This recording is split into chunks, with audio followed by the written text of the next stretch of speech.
everyone, welcome to another awesome interview edition of the Electronic Cafe. In this episode, my good buddy Mark and I get to chat to the fabulous Psymon Spine, a band that made our ears stand up and listen about 2 or 3 years ago with an album called Charismatic Megafauna. Absolutely fell in love with that. We put it on our hot stuff section in one of those episodes way back then. Got some really nice feedback from the band actually saying, you guys really get us. So we've been chatting to them over the last few years, just staying in touch, waiting for the new album to come out. And it's coming out on the 23rd of February. So we thought we'd get them on to chat about it. So we're really looking forward to chatting to them, aren't we, buddy? Yeah, I mean, they're a great band, I must admit. I mean, you introduced them to me about 3 years ago. Their second album is due out in a couple of weeks' time. The first album, very electronic, very dancey, very clubby. I mean, they're a massive bunch of talented individuals. They're all engineers, mixers, producers. And the new album comes out. It's a little bit more organic. It sounds more like a little bit more indie. That might be a bit edgier, isn't it? You know, with more sort of guitars and stuff. But again, you can see the DNA running through it, and it's a brilliant sounding record, as it would be within multi-talents within the band. Yep. So we're really pleased to speak to them, and perfect timing, just a couple of weeks before the album release. Amen to that, bro. Yeah, so guys, enjoy this chat that Mark and I had with the amazing Psymon Spine, a great band that you really should be getting your ears around. What we do, sorry Andy, we just have a chat and then we edit it, and then we make me and Andy look professional, and then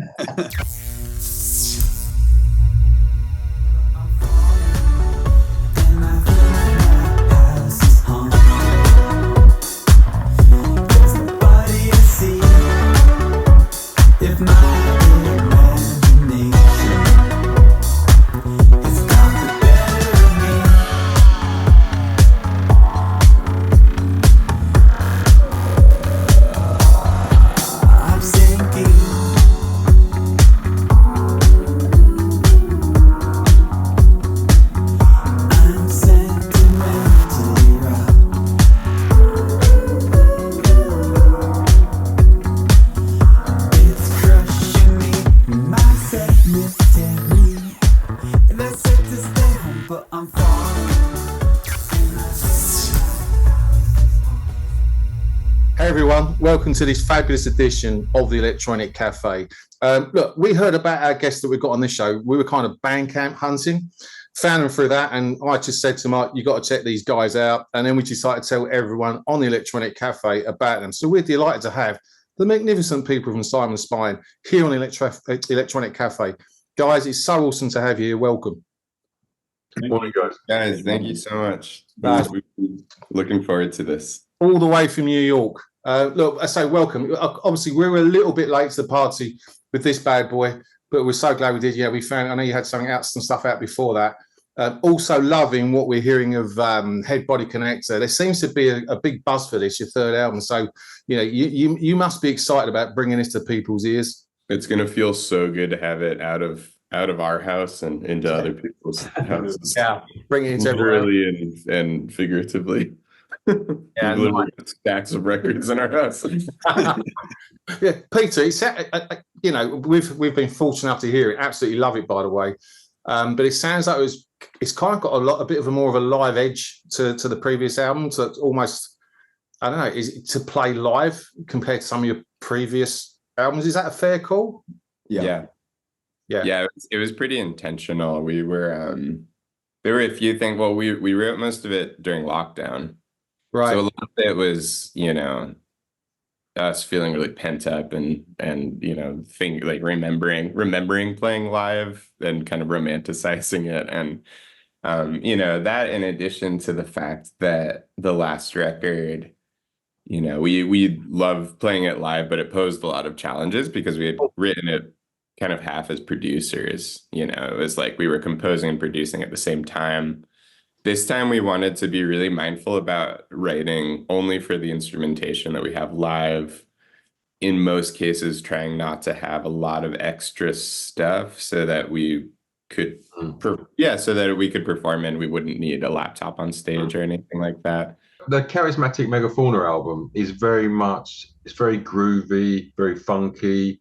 it's got a very dancey feel to it, and this does feel more like a live band environment where you're all kicking in and playing live. So, Andy's the real funky one out of both of us, and I'm the more sort of alternative indie one out of us. But I mean, both the albums are amazing. But I mean, I'm loving the sound of the new album.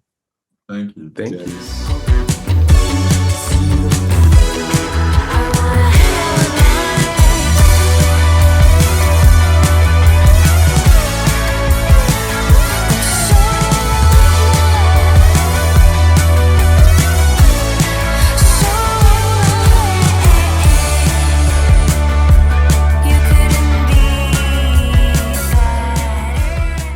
Yeah, how did you guys, like going back to the beginning, how did you guys find each other?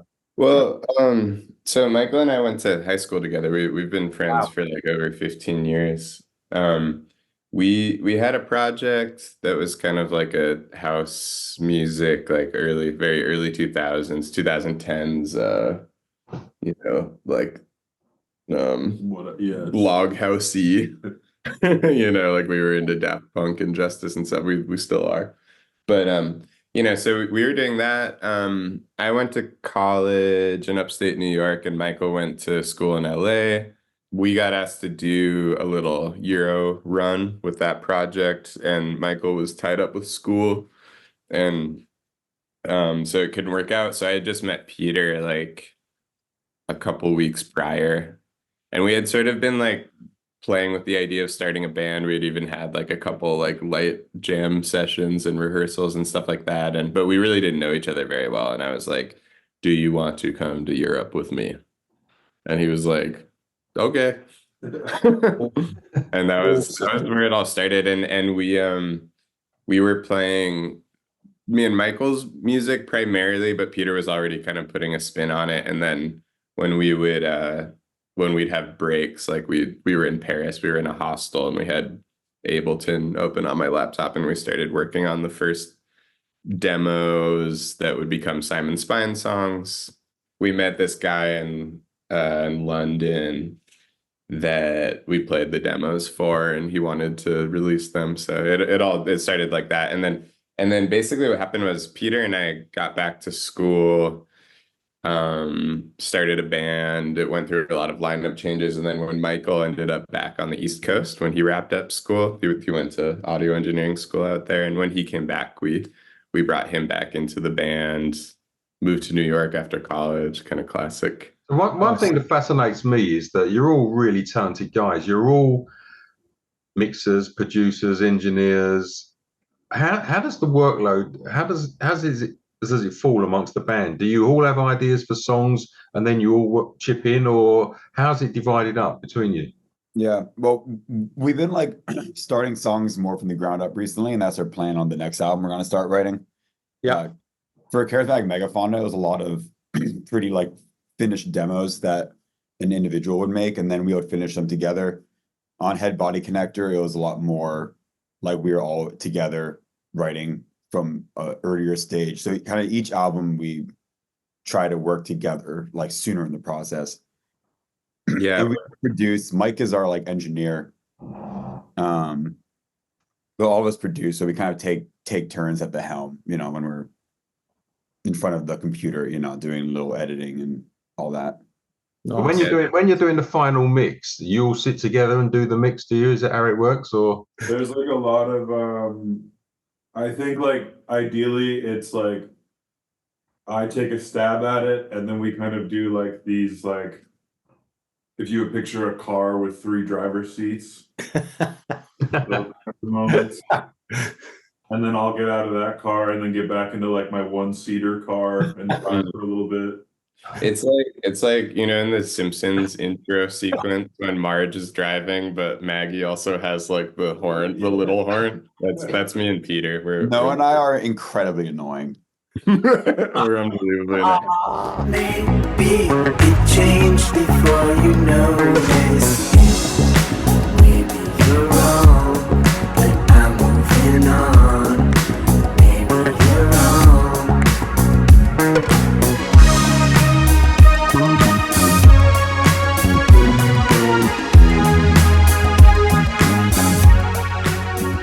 So Peter and I we are also mix engineers on stuff that we work on, but Michael and Psymon Spine is like the big cheese when it comes to sound, when it comes to making things sound really good. So he's always lead engineer and lead mix engineer, and then and Peter and I pick up the slack in other ways, like that kind of preempted my question, because there's a ton of great rhythm in your work and really catchy melodies. And I was going to say, is there a strict process in creativity? It sounds like there is, but tell me if I'm wrong. You kind of just let it happen and flow quite a bit as well, because there's some amazing rhythms in your stuff, and it seems like flow. And then as you said, it takes another turn, which I just love about you guys. It kind of just changes course. That creativity, you just let that happen, right?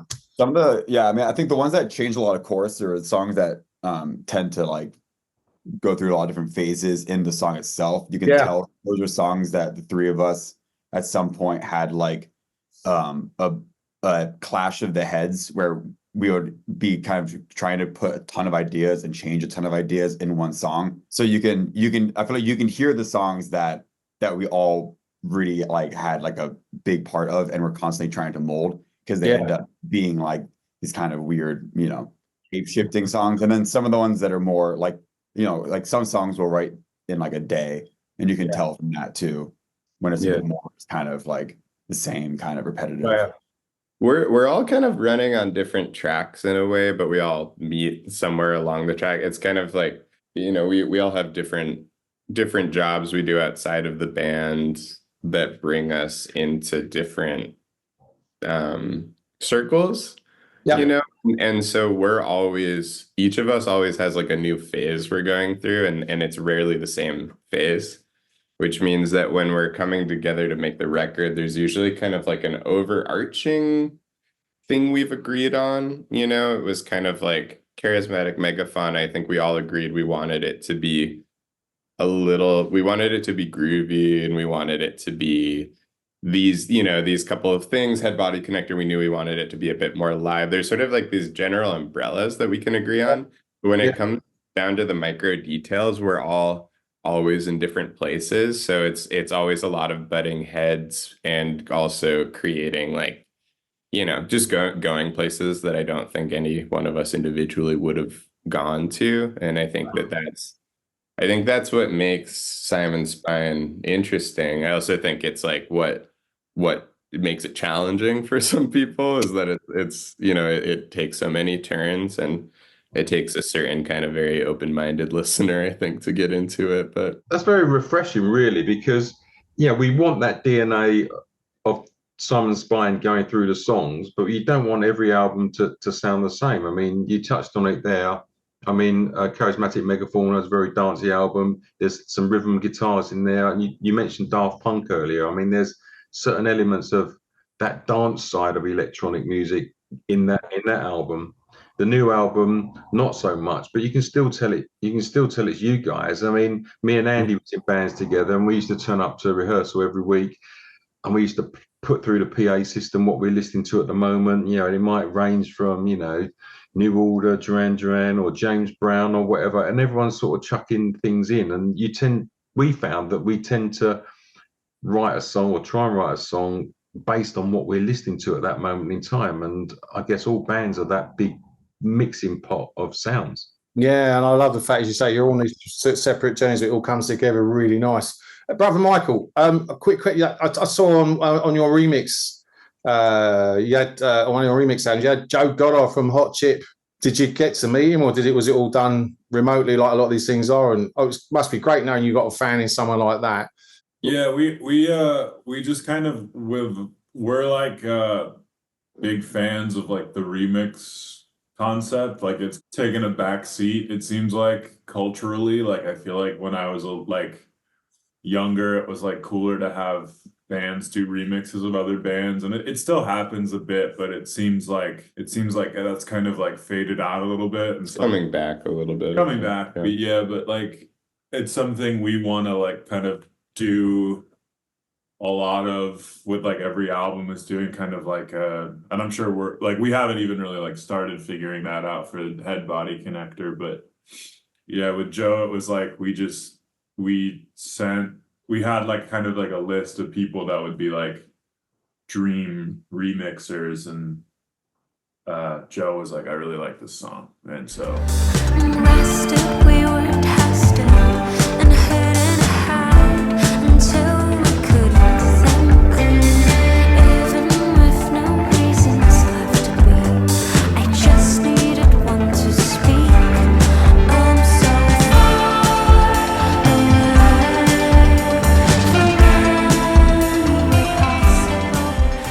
away. We did meet Joe a couple times. I had actually met him before, briefly a couple times, because I worked at this radio station in New York that Hot Chip would come and DJ at sometimes. But yeah, I mean, he's a sweetie, and he makes music with our friend Justin Strauss. We have a lot of friends in common. But I think with remixing, it's also, some of it is just having songs you can DJ with, and some of it is also about connecting maybe with people that you would like to connect with because you admire them. So you guys have got a lot of influences. Obviously, you bring a lot of stuff to your music. What was the music that individually that you grew up on, that you loved, you inspired you, and made you want to make your own music?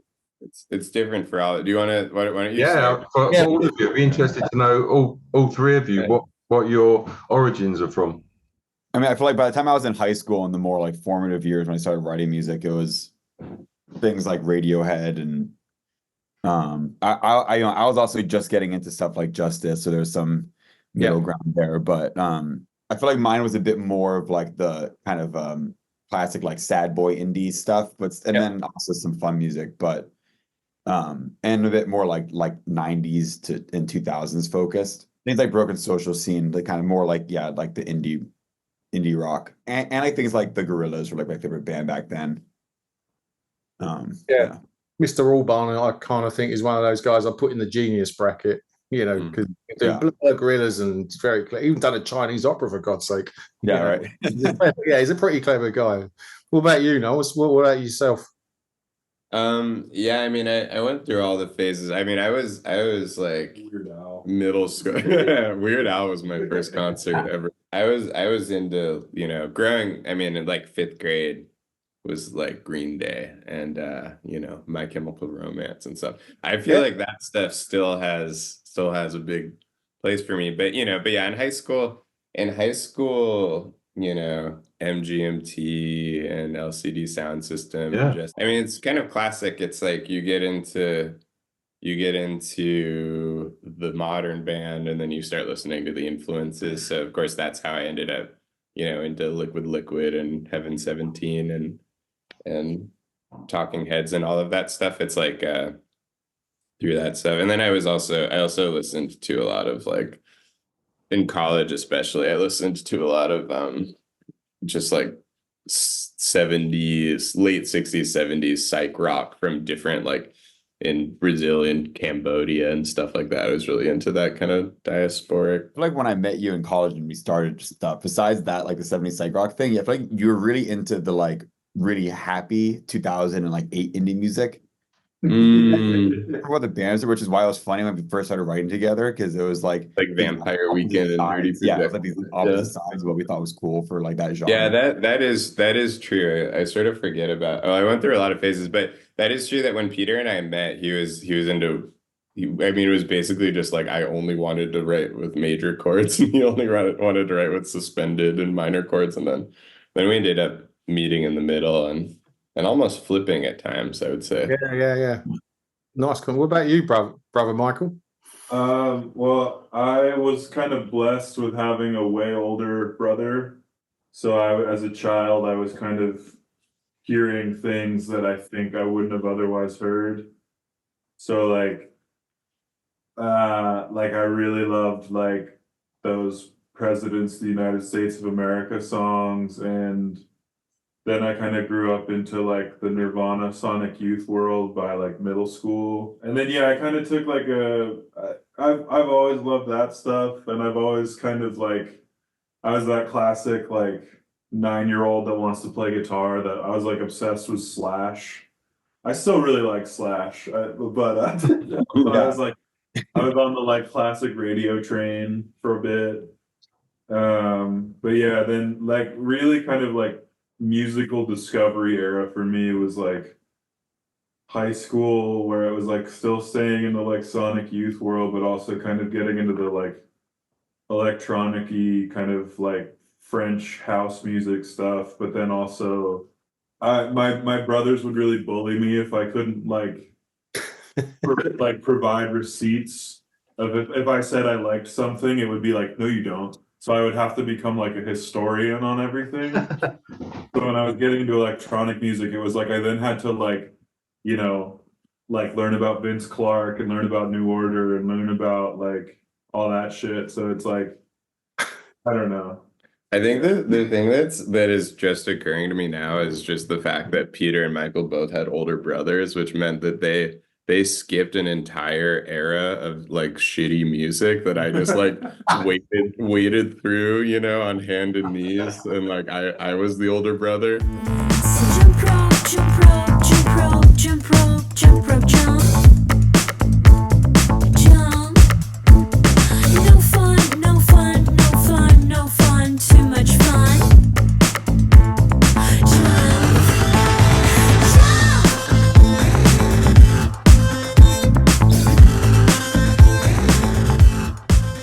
So anyway, you know, but then when I met Michael in high school, I met him and also this other kid named Manu, and they were like, Manu was a dick to me, but I thought he was really cool, and he would give me CDs to listen to, and he would kind of bully me, but also be like, here's this like Chibomato CD, you know, and Velvet Underground and stuff. And when I met Michael and thought he was super cool, and he was into Daft Punk and stuff, and that had a huge impact. I sort of feel like I created, and also Michael was 2 years older than me. I feel like I found older brothers Yeah, to bully me into liking cool music because I hadn't had the pleasure, you know? I was the 17-year-old hanging out with the 15-year-old. Yeah, I just yeah. pretty weird, dude. Stumbled upon my like iTunes again for the first time in forever because it's like saved like an external hard drive, and it was a trip seeing it again. Honestly, I was going through briefly to like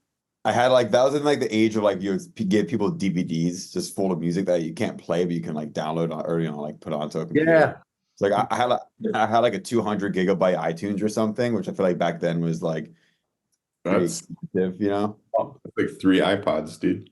But it's lovely hearing that you know, you can see where stuff like this is coming because your sonic palette between the three of you is vast. So you got all this really cool shit to join. I personally do hear, when I heard this, I heard LCD, I heard Talking Heads, and in the newer album, I'm hearing, and please don't shoot me, I'm hearing almost like a Pavement influence in the new album. There's a couple of tracks I'm like, oh, I like that. It's very that kind of genre, which obviously reflects in everything you guys are saying.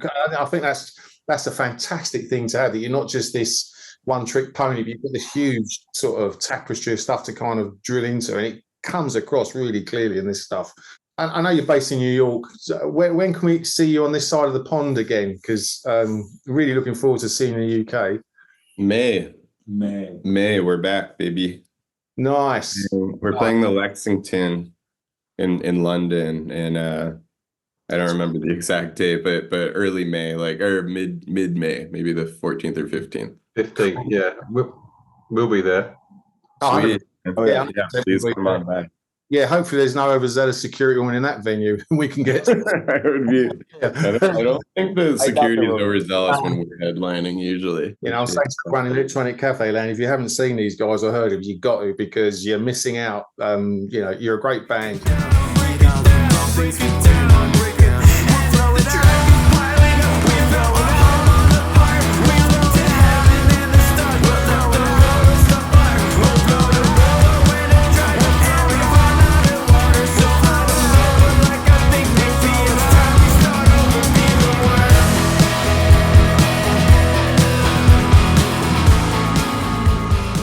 Talking of great bands, I mean, is there any new bands or artists you're loving? I know you just kindly told us about your influences that got you to here, but are you hearing anything now that's making you guys go, loving that, like we did with you? Is there anything new that's...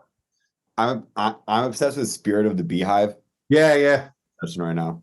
I'm on a big Yard Act kick. I really love Yard Act. I love Yard Act. Obvious, but there's also a lot of like really, really sick New York bands that were playing lots of shows. Our friends Gift are amazing for if you're into psych rock stuff, and Shallow Halo is awesome. And really like this band called Wombo. Wombo. Yeah, you should check out Wombo. I'm writing it down as we speak. I'm sure my brother here will find it and put a little thing up because we love putting stuff.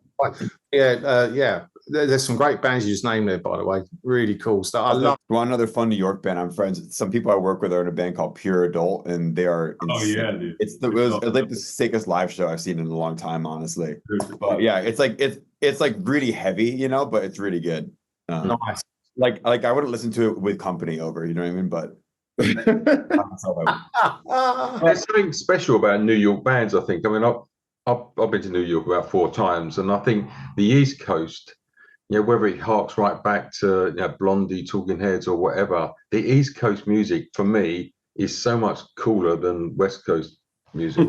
Yeah, that's my. That's it. No comment. Michael says, "Yeah, but I'm from California, Mark." We go, "Okay, thanks." No, but I mean, I just think I'd get that new wave, hard edge, East Coast sound is like really my sweet spot. I mean, I love that.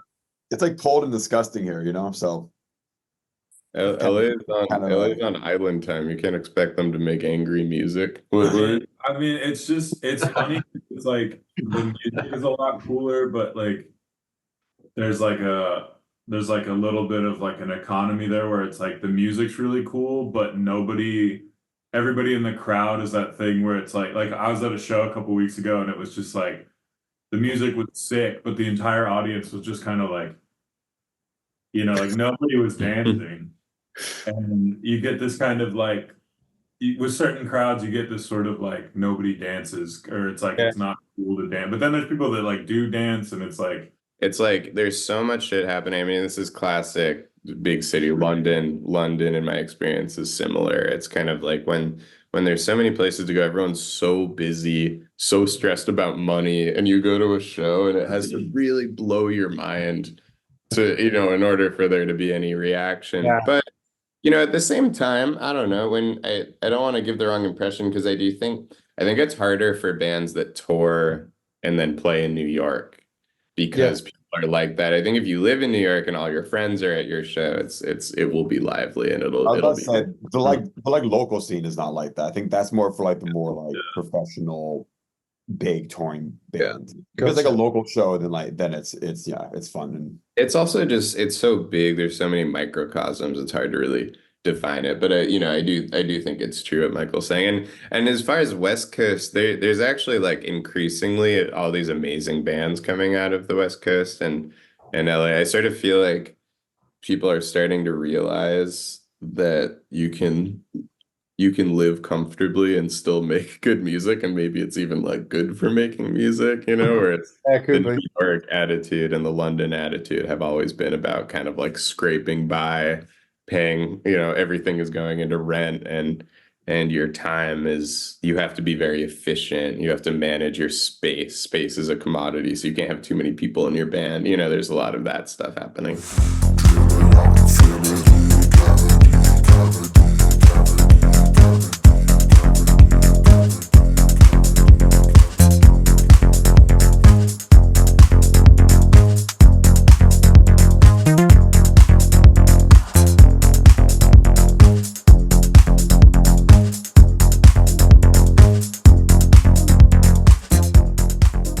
Here's a quick challenge for you guys. Desert Island Disc, and I'm guessing you three, it's going to be really hard because all three of you got such a wide tape. But if there's one album you could take on a desert island, what would it be?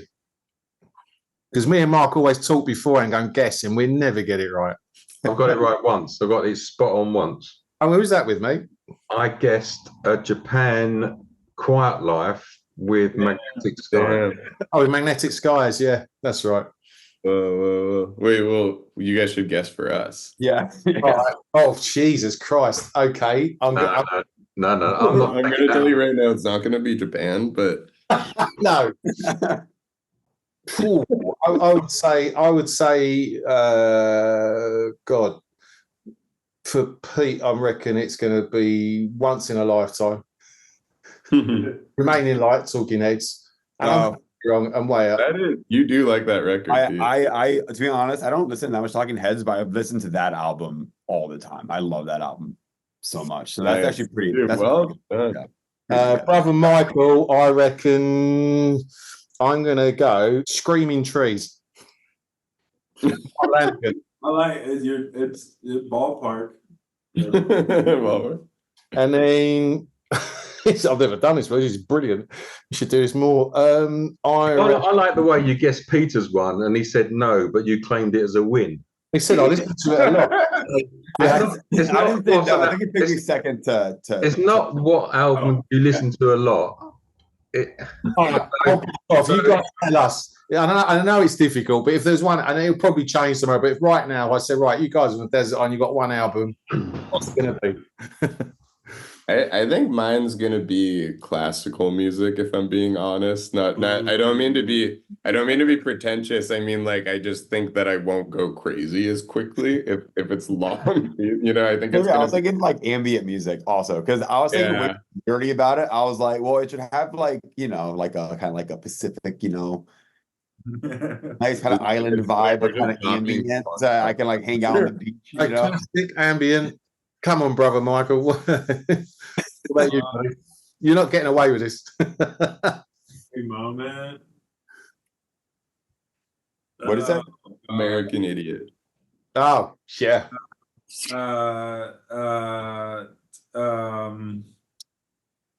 No, dude. God, we need your answer on this, dude. Hurry. There's a lot riding.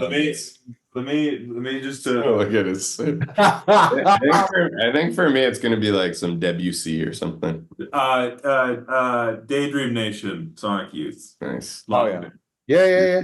You're gonna feel crazy real quickly, but I support you. But it's one of those questions, isn't it? Because if they asked me the same question 2 days running, it'd probably be a different album. Yeah, every single day. So it did sort of mood you in, but great choices, guys. Really great, and I can see where that feeds into your music. All the French classical music. I love that, Peter. When you said ambient, I don't know if you guys have heard the new Vince Clarke album, but oh no, I haven't. Silence. It's amazing because when I first heard he was doing an album and it's in one note and it's all on what's the system he's using, Mark? I've forgotten. It's all on Eurorack. Yeah, it's only on Eurorack. It's only modular synths. It's only using one note. But we saw him debut it at the London School of Economics in London the day it came out, and yeah, on paper, I mean, I'm not a massive ambient music fan because you get like 20-minute pieces of just, you know, nothing happening, but he's got a very good pop sensibility, obviously. So he brings things into the song where a bridge or a chorus or something is. So it's ambient, but then you've got other elements coming in. And sonically, it just sounds amazing. You guys are loving it. If you want to check it out. But I mean, I'm gonna rate it right as well. Vince Clarke. Songs of Silence, Vince Clarke. Silence, yeah. I've been listening to a lot more ambient music recently. It's because I'm like I work as like a live engineer, right? And when like I get there in the morning and I'm not morning, afternoon, and I'm kind of tired. It's a good way to like be settled, but also when bands come in and they're on tour and they're really like kind of rushing and like late and stuff. If they come in and there's like ambient music playing, then it's my way of trying to calm them down and just to get the vibes right, you know? Yeah. And honestly, it works. It usually works. And then if they respond badly to it, then it's a sign to me that I need to be careful with them. You know? I like it. I like that. That's really cool. I'm putting it down for certain. Everywhere I look, people just seem confused, waiting for an article to tell them what we do. I'm putting it down.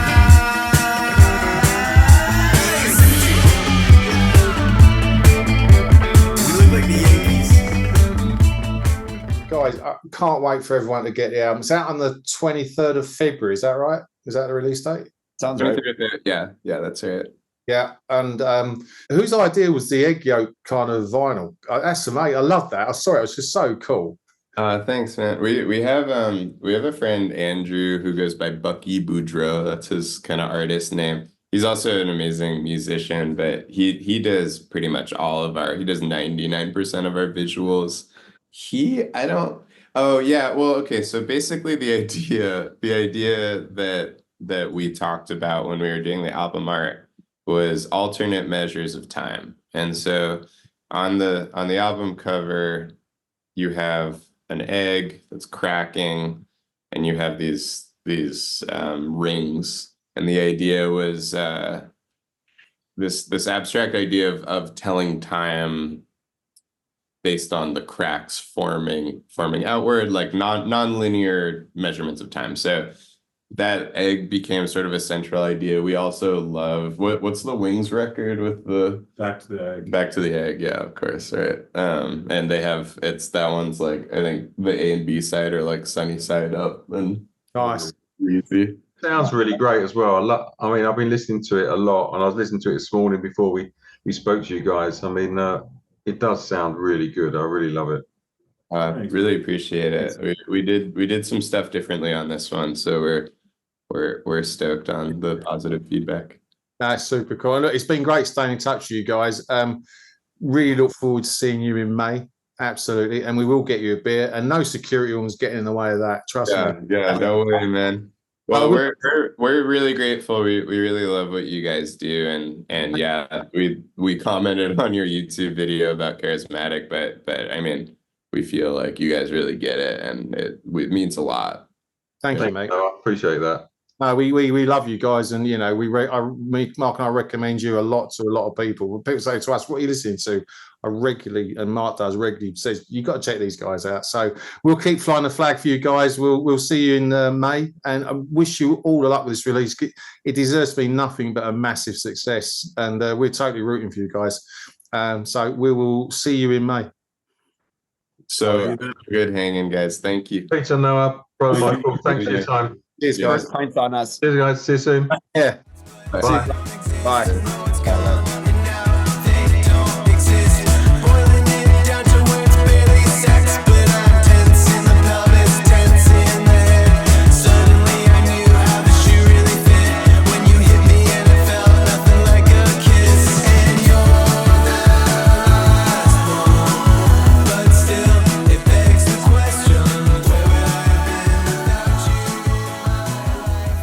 Hey everyone, hope you really enjoyed that chat. What a great band. Fantastic new album, Head Body Connector, coming out on the 23rd of February. Psymon Spine, guys, thank you for coming on the Electronic Cafe. Absolutely loving what you're doing, and looking forward to seeing you live. I think it's in May, so we'll come see you then. But everyone else that's watching this, get your tickets to go and see them. They're an amazing band. And on another note, talking about great music, what's everyone doing on March the 16th? Mark and I are hosting a party, kind of. Well, it's a gig. You got to come along to see some legends playing live. We're talking about the fantastic Wolfgang Fleur from Kraftwerk, the mighty Mark Reeder, and also Tiny Magnetic Pets, a band we've loved forever. We've got good friends at Electronic Cafe, as is Peter Dugale. We've got an amazing, great lineup for you for March the 16th at the 229. Electronic Cafe Live, Volume 2. Don't miss it. Tickets are on Dice and Gigantic. Just type Electronic Cafe, you'll find them.